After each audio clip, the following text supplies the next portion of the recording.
All right, now it's Wednesday. We're gonna get it. Are you excited that it's Wednesday? We're gonna get it. We're gonna get it. It's hump day. Wednesday. Yeah, I am excited because we have we always have really cool guests, but today's guest. Yeah, we'll be speaking to Valerie Jared in just a moment, you guys. The amazing Valerie Jared. All right, before we get to that, let's do a little weather here off the top because it is a gorgeous day outside. And in about an hour or so, we can go out and enjoy it as well. Beautiful blue skies, just a couple clouds out there today.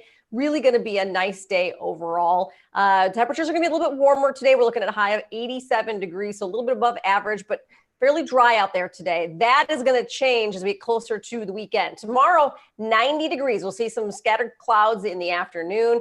And then Friday, that's where you get some more cloud cover move in. We move up to 92. It gets hot. It gets sticky out there. And then over Friday night into Saturday, that's when our chances for showers and thunderstorms. The unstable air is over the area.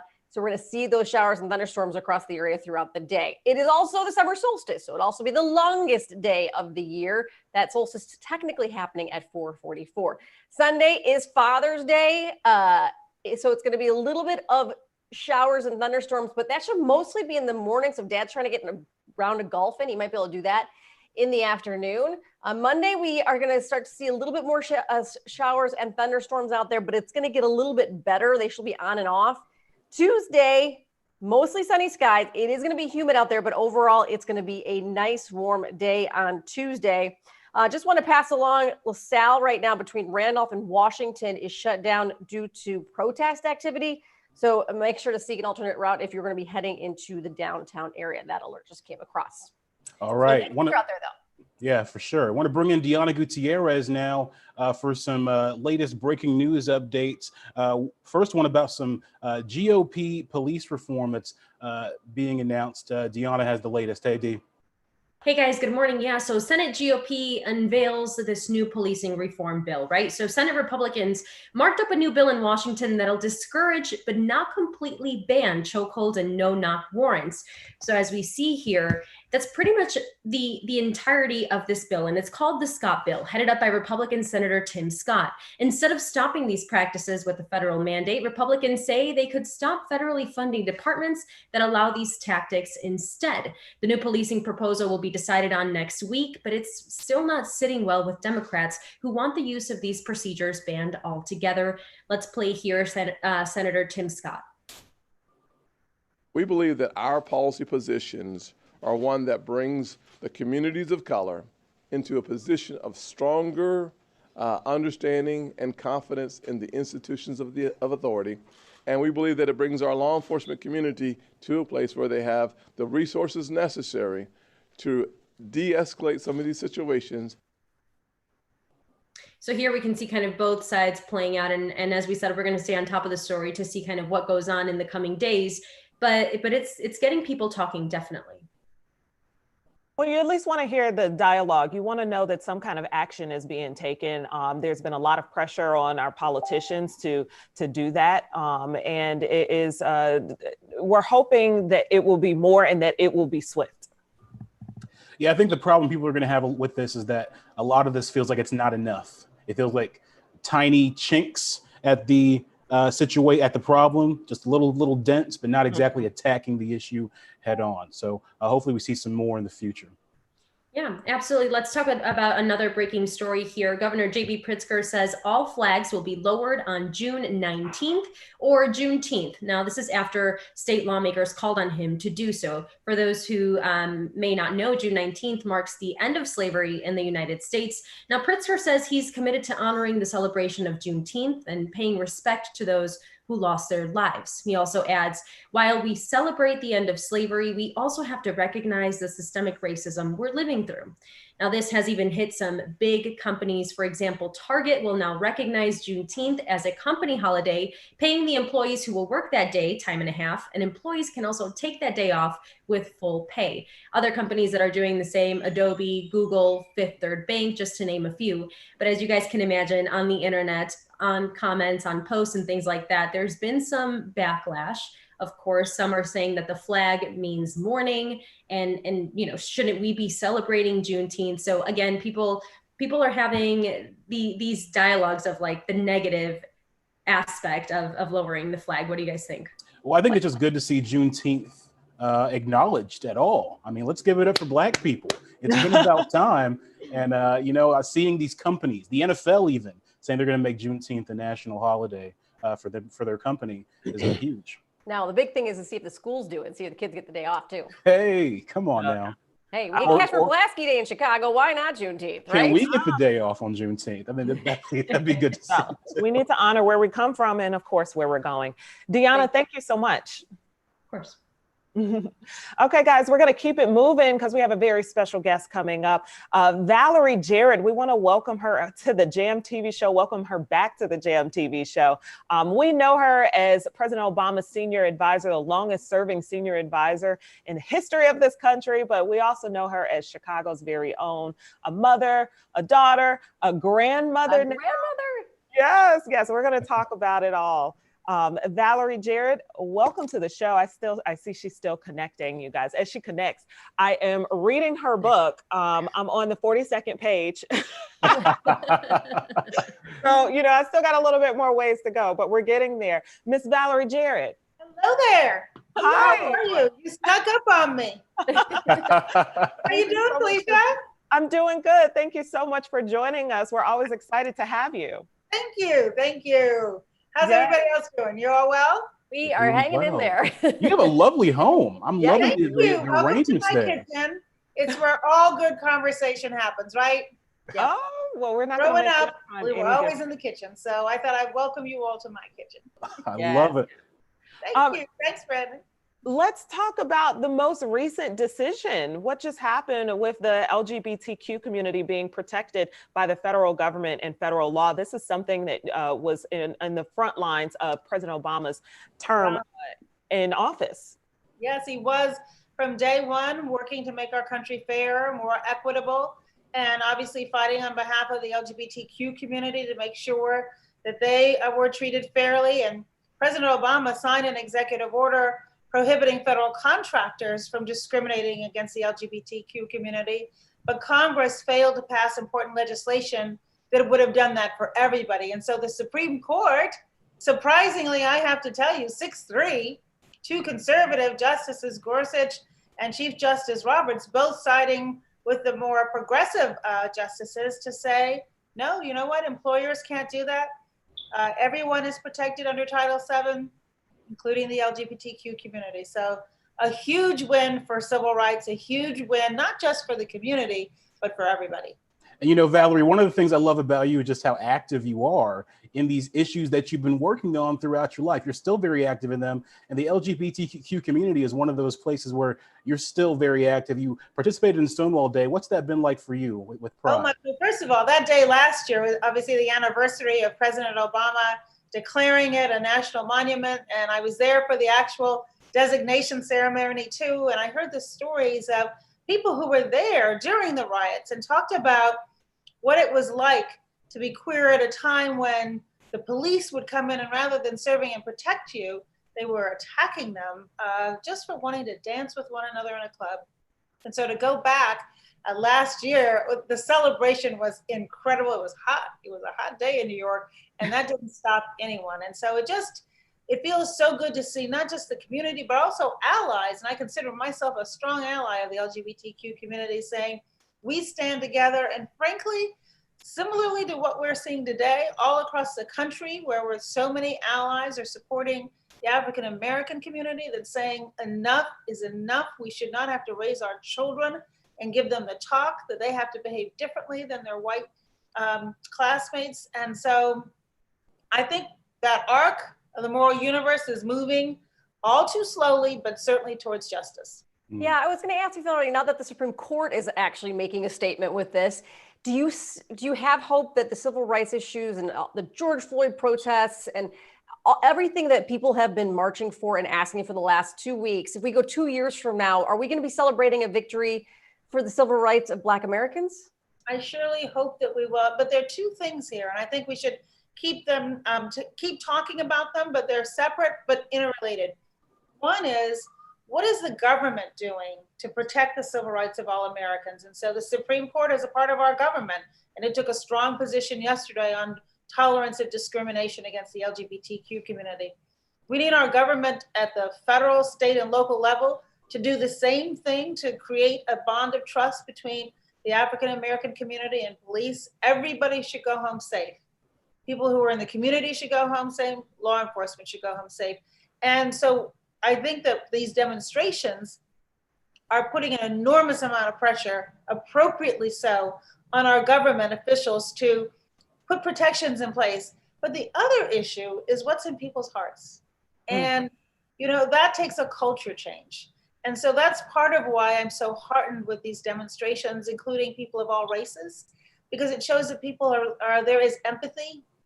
There is a willingness to be allies. There's a willingness to say, even if my child is at risk, is not at risk, I care about your child. Mm-hmm. Nobody should have to watch their father, brother, uncle, husband murdered at the hands of police. We have to teach our police to de-escalate, not escalate. And there are just too many examples around the country that are showing that we have a challenge here. And so let's not pretend it doesn't exist. Let's do something about it. It's been so refreshing to hear from President Obama, Michelle Obama, yourself at a time like this, to get warmth, to get confirmation, to feel seen, to feel heard, because I don't really feel like I'm getting that from the White House right now. It just feels so good. Well, I will tell you, I think I've known the Obamas now, it'll be 30 years next year. I mean, I have to gulp when I say that. I must have been a child, right? When I met them. And certainly they were, but toddlers. But this is what I would say has been consistent throughout that nearly 30 years is their willingness to use their voices to be a force for good, to be about how can we move the needle forward? How do we lift up positive messages?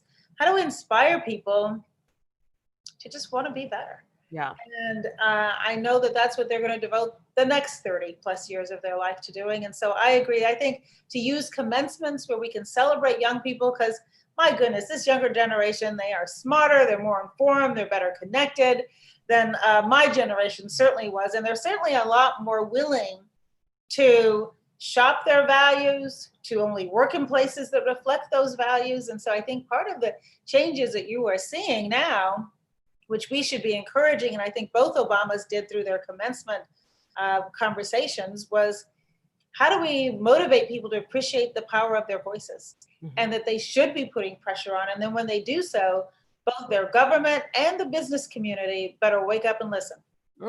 Yeah, it's great that you mentioned that new generation. I consider myself kind of part of that millennial generation where Barack Obama was the first president we really could understand and pay attention to, and it's pretty awesome to see what's happened through that administration. But this new generation out there, they're in the streets, they're leading this movement.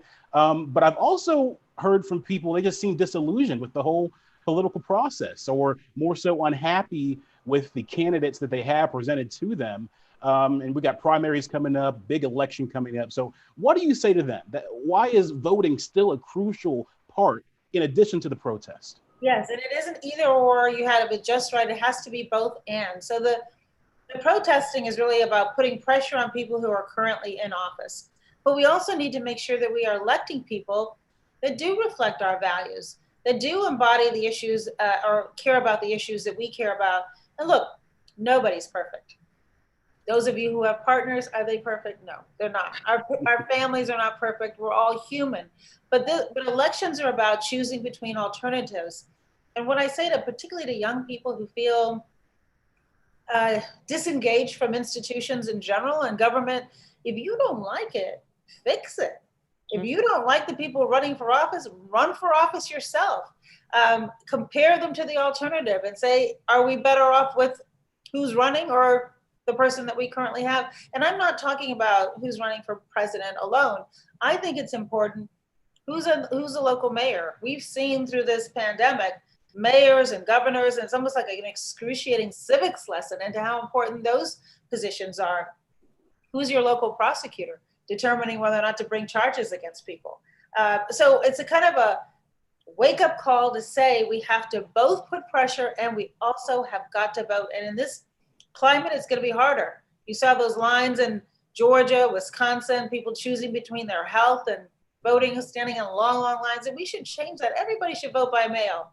Yeah. Mhm. This year, you shouldn't have to go to the polls. Vote by mail, register online, extend August 5th. early voting, right? Yeah. August 5th is a day in Illinois where you could start signing up for that, just in case anybody was wondering. Exactly. And I will tell you, I chair the board of a nonpartisan organization trying to get everybody to vote called When We All Vote. It was launched by Michelle Obama a couple of years ago. And we need all the help we can get, particularly we're directing our efforts at young people and people of color. People of color have been so too often, their vote has been repressed, and young people, as we were talking about, have been disengaged. So we have to meet them where they are and help them say, who are the candidates who are advocating for what you care about, whether it's climate change or criminal justice reform or ending gun violence, whatever you care about, do your homework and find out who's going to actually represent you the best. Mhm. As President Obama's advisor, I imagine, do you still give him advice? I do, you know. I know you guys still talk so often. Advisor. So I want to know, was there a time where he looked at you and you looked at him and you just said, I don't know what to do? And then what did you do? You know what? It's so funny you would ask that question, because I talk in my book about a lot of the challenges that we faced. And sometimes he would say to us, when are you going to bring me the easy issues? Because we would come in there and the choice was between bad and really bad. And he had to figure out which one to do. And we'd say, oh, the easy ones? Oh, we took care of those. No, the stuff that's like, good gracious, what on earth do we do? But this is one thing I will say to you is, in seriousness on this point, I was there from January 20th of 2000 and what was that year? 9 to 2017, January 20th. The longest serving senior advisor in history. Nobody stays 8 years. And they had to pull me out of there. I left after the Obamas went to the inauguration, and the Secret Service was like, girl, you got to get out of here. I knew it was the best job I was going to ever have. There isn't a day where we did not give it our best. And I'm not saying we didn't make mistakes. I'm not saying there weren't things we got right. I'm not saying that looking back, we might have done some things differently. But I think what you have the right to expect is public servants who take public service seriously and who don't put themselves or their political interests ahead of what's right for you, the American people. And I am just so proud to have been a part of his administration for the whole 8 years. Mm-hmm. I'm glad you all were growing up in that era, because now you see a good role model, right? Yeah. Well, Valerie, I was not growing up in that era. I was a little bit more a part of it. Okay. Hey, So just lump yourself in with them. yeah, I'm sorry. I'm not in that generation. Well, we all had an opportunity to see what public service is supposed to be about. And I think the challenge is making sure that we hold all of our elected officials accountable to that high bar. Yeah. You know, I got a chance to interview Barack Obama as a junior senator here in Illinois many years ago. And he had the same fire in his belly then that you saw the entire time he had in the White House. It's like the guy never changed, which I think is why so many people loved him. Well, you know what his wife said, you all might remember this, in 2012, I've never forgotten, she addressed the convention. And she said, people often say, well, has being president changed who he is? And she said, oh, no, it just reveals who you are. It's a test. Ooh. And people get to see, how do you respond under pressure? How do you understand? How do you react when you're attacked, either fairly or unfairly? What do you do when it's between two really tough choices? And I think he really rose to the occasion. Well, I do have to say, you did get one new job when you left, or as of recently. You're grandma now. You knew how to touch my heart. Oh my God. I have an 11-month-old grandson who is delicious. He's up and walking. I told my daughter and son-in-law, you think you want them to walk until they start walking. And just like, they don't have enough sense at 11 months old. He'll just like walk off of some stairs and just catch me. I assume everyone will catch me. But, yeah, in fact, in my paperback book, I talk about, my last chapter is really, spoiler alert, dedicated to him. And what I would hope for him. And I only have one daughter, Laura. And so I didn't have to give her that talk. And now I have a grandson who unfortunately is growing up in a world where that's going to be necessary. Mm-hmm. Oh, That's my baby. That's my little baby. I know. And she's doing so good. She just got back on air at CNN, right? Yeah, she's on CNN. She's anchoring the early morning show, 5 to 6 a.m. right now, Eastern time. Normally it's 4 to 6 a.m., but everybody's trying to make sure they in this midst of this pandemic in New York, Yeah. where we're living, that they're trying to scale down the presence here and be as careful as they can. So yes, I wake up here every morning. It's a delight. Well, Miss Jared, I'm at the end of chapter 3. I'm gonna call you back at the end of this chapter. Okay? All right, you do that. I wish you would. Thank you All so right. much for coming on this morning. We really appreciate it. You're always such a joy to talk to. Thank you. It's good to see you all. Be well. Be safe. Thank you, you too. Thank you, Valerie. Great seeing you as always. And there's all our information on the screen if you would like to keep up and check out the book yourself, ValerieJaredBook.com. Oh, I just want to give her a hug. I love her. She's just amazing. I give her a hug. She speaks like the Obamas do too. She just has that, emotion behind her speech that I love. It's calming. She's very calming. Like she's a great grandma. I already know she's a great grandma. Yeah. I just want her to adopt me. Right? Can you be my auntie? Yes, auntie. I love it. Okay, well, now we want to bring in our next guest here, Craig Feldman. He is the founder of Spoon. It's a meal delivery service from a Chicago local himself. So let's bring in Craig now to talk a little bit about this awesome new business and what he's doing for the community. Hey, Craig, how you doing? Good. Good morning. Pleasure to be with you. Good morning. Spoon with the Z. You're from Chicago. You're from Chicago. So how did all this start for you?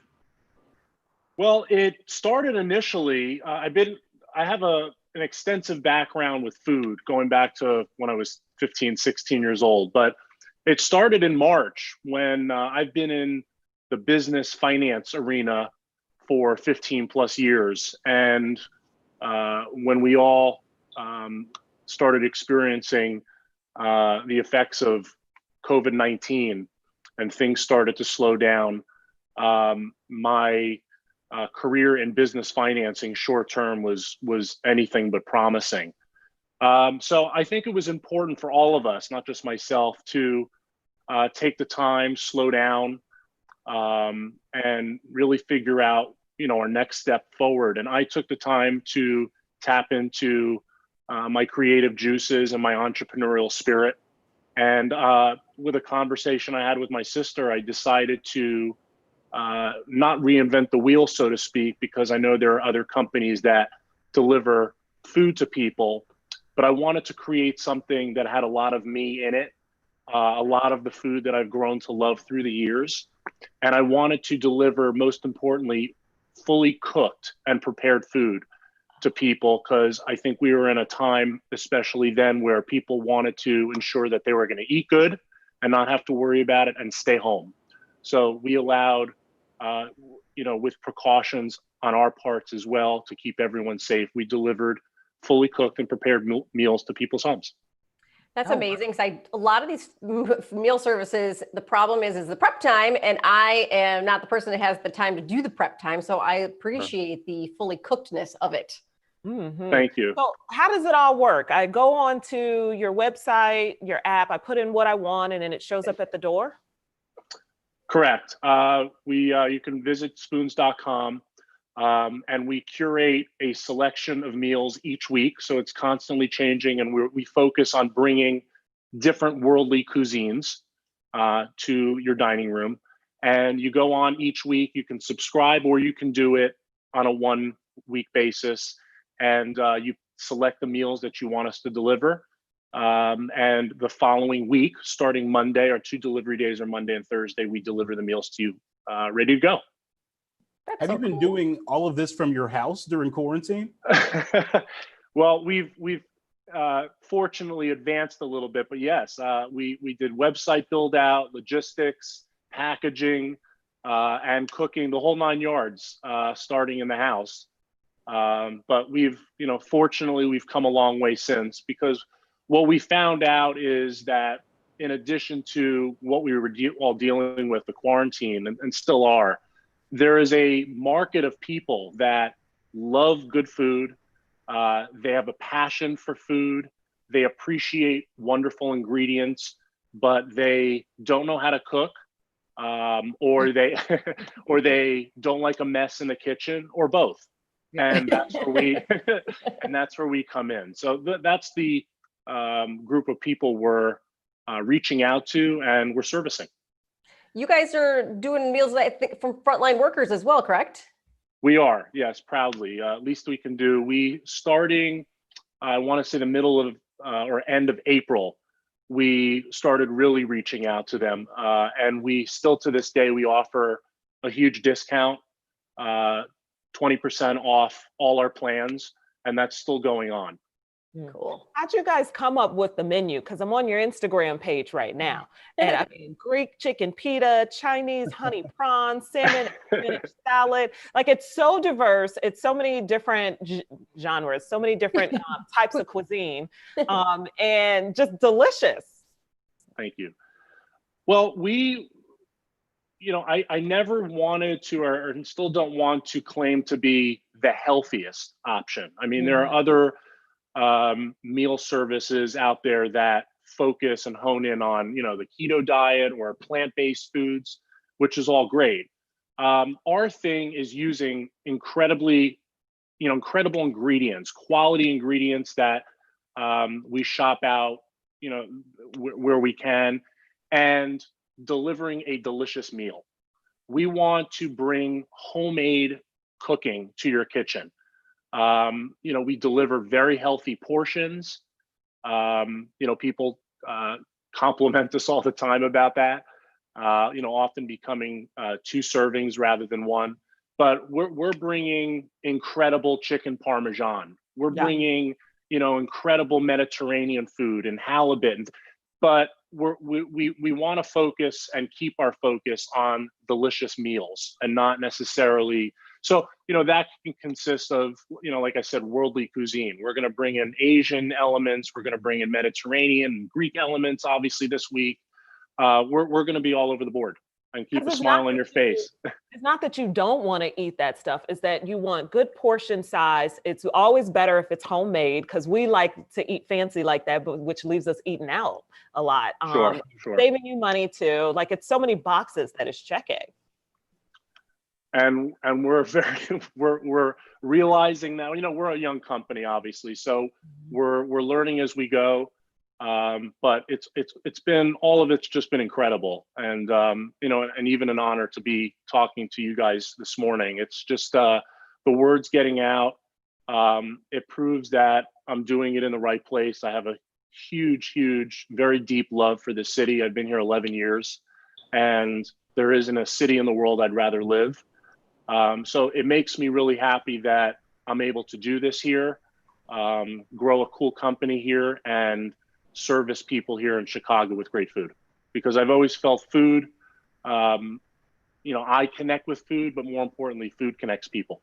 Well, and I would imagine, like, during the pandemic and the shelter in place, people are sick. I know Felicia and I talk about all the time. I am sick of cooking. I don't want to spend any more money ordering out. I am sick of cooking. No more dishes. No more dishes. Oh, I mean, a plate to put something on is one thing, but like dishes from a meal prep. we're using paper plates. Everything. I'm eating my cereal out of a paper plate. We're not using no dish. I hear you. Yeah, and that's another, just to quickly touch on that. All of our packaging is reheat friendly. Okay. It's 100% recyclable, and we also recently started a bag swap program. So we were using paper and plastic bags at first to serve all of your entrees in, but we recently started serving it in much like the tote bags you get and use for the grocery store. And when we deliver your food, we give you a bag. And then when we deliver your next set of meals, we give you a new bag and you give us that bag. And obviously, temporarily, we are marking and labeling all the bags to keep everything COVID safe. So you're never getting a bag that belonged to somebody else. Oh, good. But we are really doing our best to keep green and keep you from using your dishes at home, for sure. You guys have different price points and different types of plans on how much you're getting, or does it all just come in bulk in a sense? We have 2 plans at the moment. We're looking to expand that in the coming weeks, but we have 2 plans. One's called an Almost a Foodie, and one is called a Foodie. The Almost a Foodie consists of 3 meals plus sides, and then the Foodie is 5 entrees plus sides. The Almost a Foodie is priced at $79, including delivery, and the 5 entree plan. The foodie is priced at $119, including delivery. Oh, nice. That's pretty good. Yes, How much and is frontline workers, please reach out to us. We will absolutely honor 20% off. Oh, And- nice. how much does each meal feed? How many people does it feed? Is it for an individual person or is it for like a family of 4? Or? Great question. You know, it really all depends on what kind of eater you are. I mean, like I said, our portions are very healthy. So if you're 2 people and you're lighter eaters, then by all means, you could probably get away with ordering 1 plan. But if you're looking for a very large dinner or lunch, and you perhaps want to have leftovers for the following day for a lunch, then I would recommend getting an individual plan for each person. But we're also going to be coming out with a couple plans that service families as well as couples. So if you're looking to have a date night at home and not worry about cooking and just open up a bottle of wine, something like that, then we will be having a plan that's targeted towards that as well. I love that idea. Awesome. Yes. Sounds exciting. You guys are on the rise. We'll certainly be looking for expansion and what that looks like. I hope you'll keep us in mind and keep us abreast of everything that's going on, Craig. Wonderful. Pleasure's all mine. Thank you all so much for talking with me this morning. Thank Yes, you. You bet. Promo information right here. Spoon's Food on Instagram. I just looked them up. They have the menu out for this week already if you want to get in on that. Spoons.com is where you guys can get more information. All right, guys, I wanted to see if you have seen this. It's a story showing what Netflix addicts may look like in 20 years. Let me make sure I get it pulled up because I don't know if you guys saw this You yet. need to avert your eyes. Yes, you actually might. This is from which webpage? Comes from the webpage Red. Yeah. Let's see. Where'd it go? Hold on. No, there it is. Silly me. So can you see that? Oh, no. It's saying we're going to look like that? Yep, in 20 years. If you keep it up, that's what the trash on the floor. I like the trash on the floor. I like the fact that you actually can't tell if they're male or female. Well, And look at their the pizza bloodshot slice. eyes. Look at the pizza slice on the armrest. Oh, man. Yeah, that's, see, they're not even caring anymore. That's Nope. Eric and Hannah. Oh, man. This is the symptoms. These are the things that happen to you when you spend too much time. They said a slump back. Yep. They said you got to watch your lower tailbone. And they said, of course, your gut gets bigger. Bowel increase Bowel risk. cancer. Yep. Yeah. That is horrifying. That's enough to make you not want to watch anything for more than 30 minutes. Well, they're saying you have to limit your screen time. How are you guys doing that in your home, Amy? I know it's so hard for parents right now. So it's so easy to be like, go watch some TV. Like, just, I got to work. You go watch TV. It's so funny you said that. So just yesterday, we implemented some new screen time rules for Mr. Henry. Which he's not too happy about, considering today is the new season of Fortnite. What are the rules? Well, I mean, we weren't like, he didn't have open-ended time on his video games before, but we were a little bit more generous with it. Where like, if he got all his work done, you know, like by 2 or 3, then he could go down and play for a couple hours till dinner time. Well, I mean, the American Academy of Pediatrics only recommends kids get an hour of screen time a day. That's video games, TVs, iPads, or phones, a total hour. Nobody's doing that. That's all unfair. of the homework is That's on unfair. well, not homework anymore, but What all that hour? is on the screen. If you want him to read, you know, people are reading a lot on these screens and everything. That's near That impossible. hour isn't even a full movie. An hour. What do we recommend it? I'm just saying what they recommend. So what we did do is, you know, there are limits that you can put on the Xbox, on iPads. And so we're limiting the video games to like 3 hours total. And then he has some more time on games that are educational. Nice. So everything else will shut down. And then if he wants to still be on that stuff, he can, but it has to be all educational per mom and dad. Yeah. Do any of you get those screen time notifications on your phone? Yep. Every week. Oh, they're horrifying because as we've gone through this quarantine and the pandemic, they've gone up and up and up for me. And my screen time keeps going up and up and up. Yeah, I don't even want to share my number. Not doing it. I don't think mine is that bad on my phone, to be honest, because literally I'm just using it for work. I don't got time. I have less time than I did before. So Yeah. all right.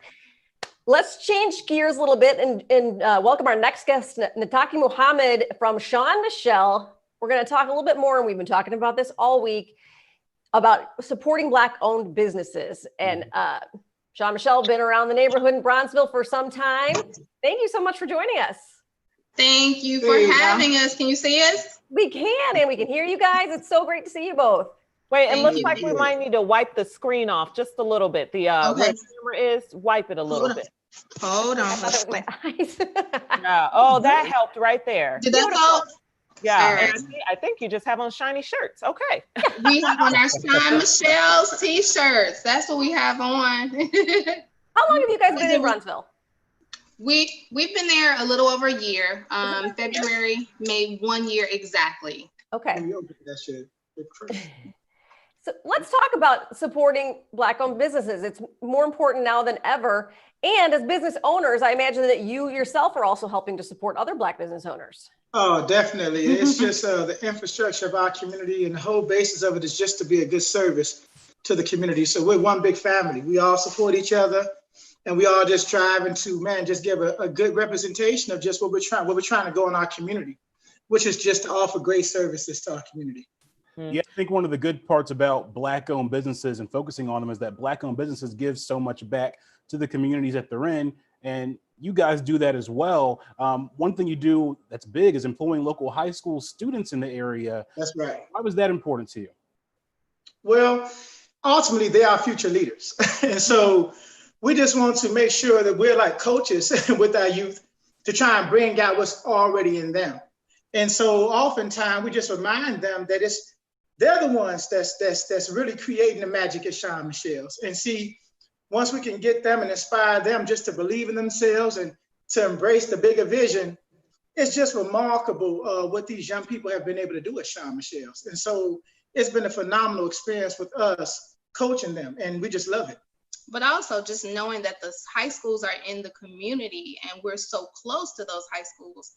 So now they can tell their friends that, hey, come over to Sean Michelle's. And they can tell their friends, the great experience that they're having working for us. And they, after they graduate from high school, then maybe they'll be able to recommend other teenagers and high schoolers to come right behind and, join the Sean Michelle's family. And then is there an entrepreneurship piece to some of this coaching that you guys provide? It's not just, be a good worker. I imagine you're also sharing them some of the behind the scenes CEO things they may need to know. Every aspect is entrepreneur. Yes. They're actually working the magic. They're rolling the dough. It's just not serving the customers. And again, if you came into Sean Michelle's, you would not be able to tell the high school students from those who've been with us for a long time. That's right. And so the whole entire piece for them is entrepreneur. And so it's, again, the hope is to inspire the entrepreneur in them, to inspire the belief in themselves so that they can become our next future generational leaders. And with them being there so close with us, they get to see the ups, the downs. They get to see the things that are challenging. And they also get to play a part in solutions for the business. So this is training that, they can't get anywhere else. It's literally hands-on entrepreneurial training. I love that too, because I was 14 when I started working at the mall near me, and I had to get a work permit. I didn't know anybody there. I was really lucky to actually be able to work at that age because I think it teaches you something.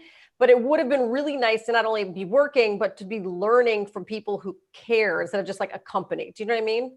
Absolutely. Definitely. Yeah, absolutely.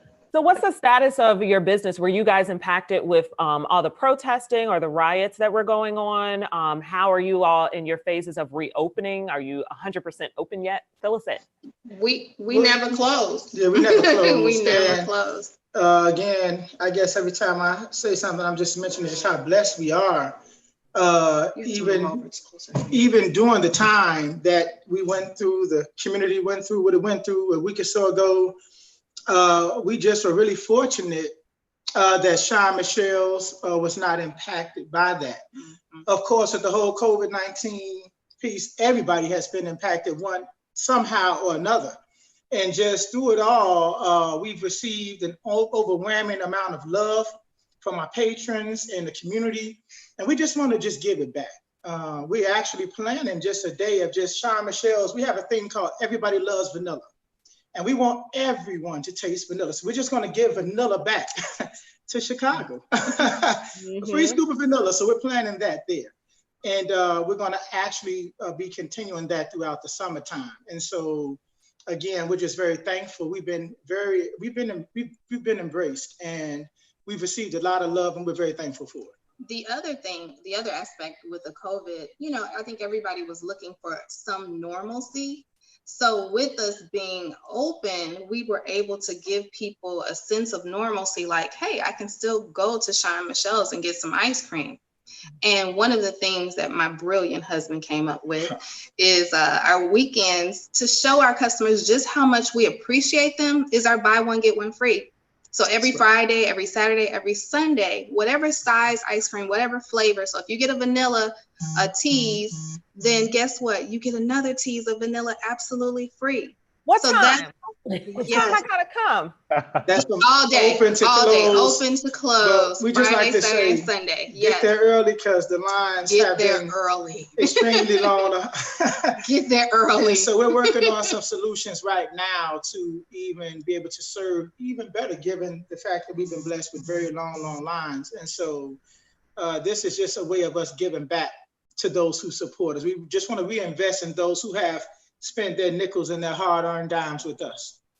And you see things like that, I think, are why you guys are seen as such a staple of Black business here in Chicago, and why people, when they think Chicago, they think of your shop and they think of that delicious ice cream. How's it feel to know that, you know, you're just part of that identity of what Chicagoans think about when they think great food in the city? Well, I tell you, we're not, we're totally a part of Chicago. It would not be a Sean Michelle's homemade ice cream if it was not Baldwin's ice cream. That's right. And so we stand on the shoulders of the culinary community that served us when we were children. And it's been a blessing. I've talked with people who I had no idea of their past experience with Sean Michelle's. Just to give an example, one guy, I didn't know how old he was. And we had a conversation. And after a while, he just started to look a little bit sad. And he said, man, when I was a child, my father always took me to your business when you was on 79th Street. So these are the things that help to inspire what we're sharing at Sean Michelle's. You know, just really just being a part of a bigger vision, being a part of the culinary community that's a part of our culture. Well, and in this time, like people are so heavy right now with just all the things that are going on in the world, and you know, they're worried about money and they're worried about jobs. And so to be able to go out and just have a nice experience, get a treat, you know, kind of like, as you mentioned, be normal again. It's got to feel really good for people to have that bit of normalcy in their life. Absolutely. And it's good to see, like, we have customers that have been with us since 95th and Calumet, or 119th and Western, which was over like 15 years ago. So to see their faces on a regular basis and to know that they're okay, it's a comfort for us as well. Because honestly, it's not just ice cream. It's not just, oh, that's our customer, but they've become a part of the Sean Michelle's family. We know, like my husband just gave that great story about, you know, the young man with his dad. Oh my God, I posted on our Facebook page. We used to be on 87th and Avalon, and I have a picture of a young lady standing next to our classic ice cream cone. She was a little girl. Now I have a picture of her standing next to our ice cream cone, and she's a big girl. So, you know, it's great to see children growing up with us, families supporting us supporting them. And just, again, it's not just ice cream, it's a family. That's right. Yeah. Well, Before we go, any new flavors we need to know about before we wrap up? Well, you know, again, we just always like to help everybody take a trip back down memory lane. And so at the base, we say everybody loves vanilla. If you've never tried Sean Michelle's homemade vanilla, we have a grandma's old-fashioned vanilla that will take you back down memory lane. It's slow churn. It's all of that you would have in the metal container with the rock salt and the ice. Yes. So everything stands on top of that vanilla. Look at him. He's a seller. He's a seller. He could talk you into buying an empty box. Hey, I'm just telling you, this started when I was in college. I was making ice cream, experimenting on fraternity brothers and stuff. And so it all, again, just, we just want to take it back down memory lane. Okay. Yeah. Vanilla. Yeah.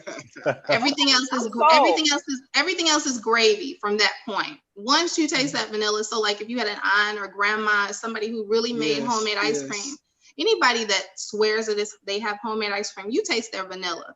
And if their vanilla tastes like your grandma's, your aunt's, you know that it's for real. So for us, it's for real. And then, like I said, everything else is gravy, from the honey cinnamon to banana pudding, rum raisin, black walnut, cookies and cream, butter pecan, pralines and cream. Yeah. Ooh, vegan. Oh wait, we didn't talk about the vegan flavors. Now we have vegan vanilla, vegan mango, vegan raspberry cookies and cream, vegan banana pudding. Did I forget anything? Man, pina colada, cocoa rum. Okay, so peach cobbler. Oh. Yeah. Apple cobbler and blueberry cobbler. Yes, indeed. So, okay, y'all. I'm gonna have to come through. That sounds delicious. Yes. Come early. Yes. Well, thank you guys so much. And it's so good to see this Black husband and wife duo doing it together, you guys. We appreciate you shining in our communities for sure. Thank you for being here. Thank you. See you all soon. Yes, we will see you soon. Sean Michelle's, you guys, you know him well. 46 East 47th Street, 47th and Wabash, that is. Make sure you're checking them out on Instagram, Facebook. You got to see all their new flavors, as they just mentioned, and SeanMichels.com. Love it. And while we're talking about local eateries, good chance to mention here our own effort to promote local businesses that are feeding us throughout the city with Chicago Food to Go. That's the hashtag and the show. Now going to prime time for the next 3 Sundays. You can catch the show at 9:30 p.m. on CW26. And we want you to be a part of the process. So hashtag Chicago Food to Go at CW26 Chicago. Take a horizontal video. Send us what local restaurant you're supporting, what neighborhood it's in, and we may have you on the show. So make sure to check that out. Chicago Food to Go, Sunday, 9:30 p.m., CW26. And a quick look at our weather out there. Beautiful day, and it's warming up out there already. It's 11:47. We're looking at 83 degrees. We look outside. Downtown, a few clouds here and there, but really going to be a beautiful day out there with nice, clear skies. High today of 87 degrees, so above average temperatures. And then we're going to see that trend continuing through the weekend. We're going to see nice day again tomorrow and on Friday. But then on Friday, we're going to see those humidity levels rise. And that's because we have a storm system moving into the area. We've got that unstable air, so we're likely going to see showers and thunderstorms scattered about the area on Saturday, which is our summer solstice. That will continue a bit on Sunday, mostly in the morning, and we'll see mostly cloudy skies in the afternoon. So Dad can still get in a round of golf in the afternoon if he's trying to do that on Father's Day. Monday, we will also see a few scattered showers and T-storms, but they're really going to be on and off on Monday.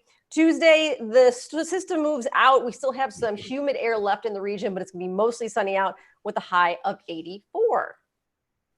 Okay, sounds good. Thank you so much for the weather update, Amy. I appreciate it. Let's bring in our next guest from Real Men Charities. We've got Rail Jackson from Real Men Cook. You know them. They are always putting this event every year, throwing this event every year on the South Side. And this year, it's a little different, but they are still moving forward despite everything that's going on. Hey, how's it going? We can't hear you. Oh, hello. How's everybody doing today? Glad to see you. Doing well. So you guys are going virtual this year, huh? Yes, definitely. We had to, but it's amazing because it allows us to reach even more people. We've done this event in 13 cities, all on Father's Day, all across the country, and we've done it in a few other countries. And so this will allow us to reach even more countries, to expand and to get the message out, which is most important to us. Yeah, so tell people who are not familiar with the event, really, what's the goal behind it?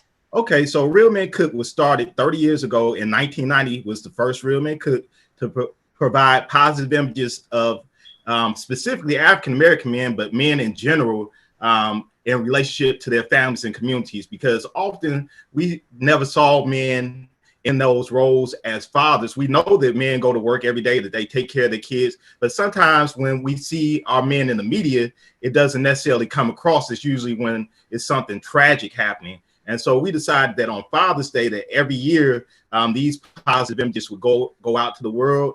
We've been able to, every Father's Day, people like yourself find interest, because food is the hook.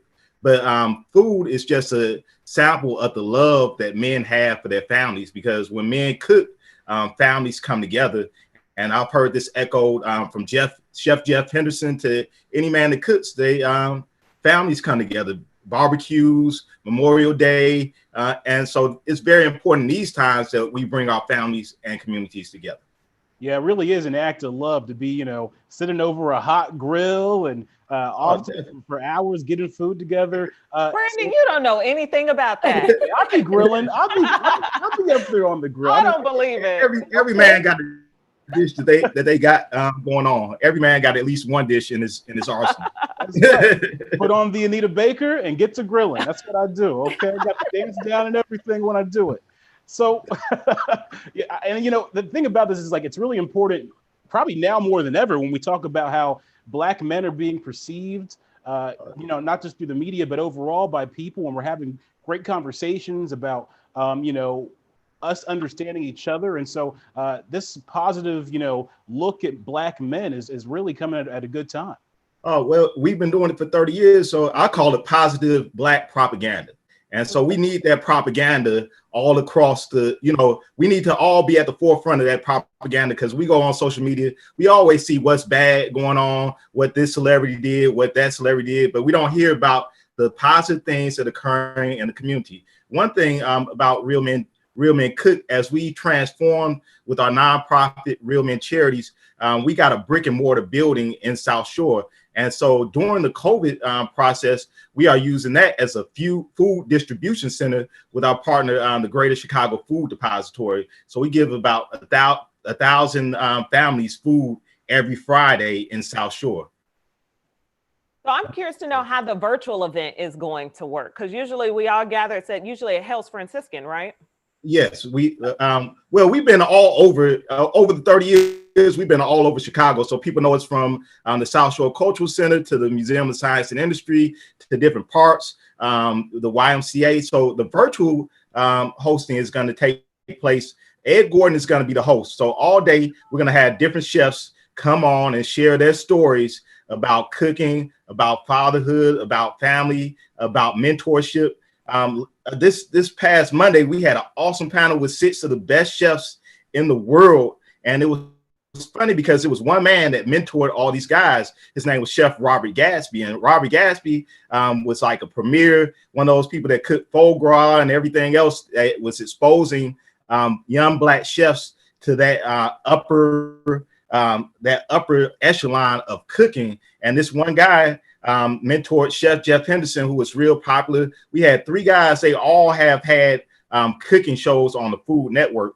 We also have a health initiative, which we started about 15 years ago. One of the people that you may know, Michelle Obama, included us in her curriculum vitae, which was about her while she was at the University of Chicago, she started this partnership to try to bring together the doctors with the University of Chicago into the community. And so she started that, and that's still continuing to this day, where the doctors have come out and cooked and shared, because, different types of professions, we only see them when there's turmoil, when we're going through stuff. We had about a dozen Chicago police officers that participated in Real Men Cook last year. And one of the things that I've always shared with the police department is that we knew that this explosion was about to happen. We knew that it was always tensions. We didn't know what was going to be the spark that ignited the explosion. But now is the time to discuss what the future is going to look like. What's the future post-COVID of restaurants going to look like? That's one of the conversations the chefs were having, because the food process is going to change. The restaurant experience is going to change, and those that change will survive for the next for the next look. But a lot of people will fail. A lot of people go bankrupt. So we need to be prepared. Food is going to be essential regardless of the times. We're always going to need to eat. And so I think that one of those things that's important is feeding your family, feeding the community. And Real Men Cook is just the hook that shares that men are doing that every single day, or at least once a week. Yeah. When you guys started this, did you think it was going to take off to what it's become? That was the vision, because my parents were like Black nationalists. So they always looked at things like Kwanzaa as examples for how do you create that positive propaganda that continue year after year. So Father's Day was one of those annual events. Nobody cared about Father's Day. It was pretty much a joke. You talked about the sock joke, the belt joke, the tie joke, gifts of men just sitting up on the chairs drinking beers. But for the last 30 years, men have over 200 men annually in Chicago specifically, and 100 men probably in each other market. So 1,000 men every year have sacrificed their Father's Day to share their talents, to cook and literally serve their communities. And so I think that being able to see that men from all walks of life, from from people that are repairmen, auto mechanics, all the way to lawyers and doctors coming together, and food is the common element that brings us all together, because everybody loves delicious food. I don't know anybody that doesn't like to eat, doesn't like to come together with their families and friends. And so when we have that food at that table where we come together, we can then have those discussions. But how do we save the family? Because when you look at the issues, because of course Black Lives Matter, of course we don't like police being mistreating us, but then we have to look at also people don't like to go back and look in the mirror and say, well, we get 30 murders on a weekend, on a Memorial Day weekend. But that's part of the breakdown of the family. And when the family comes back together and we can start healing, repairing those things, the family that have been exposed, I think that's when change will really happen. Yeah. So what's on the menu? Oh, on my menu, I just cooked a little breakfast for myself. Okay, now wait a minute. Go ahead, put it real close to the camera. I don't know if so you have the omelet there, you have the toast with a little bit of grape jelly, you have the turkey bacon, because I don't eat pork, and then you have a yogurt and fresh fruit right there. So it's a simple meal, healthy meal, but filling. I try to stay healthy. Yeah, that sounds sustaining too. I'm sure the extra ingredient there is love. Oh, definitely. Always cook with love. I mean, that's what determines the difference between when you taste food. That's really the ingredient that determines whether that food is going to be great or it's going to be just good. Yeah.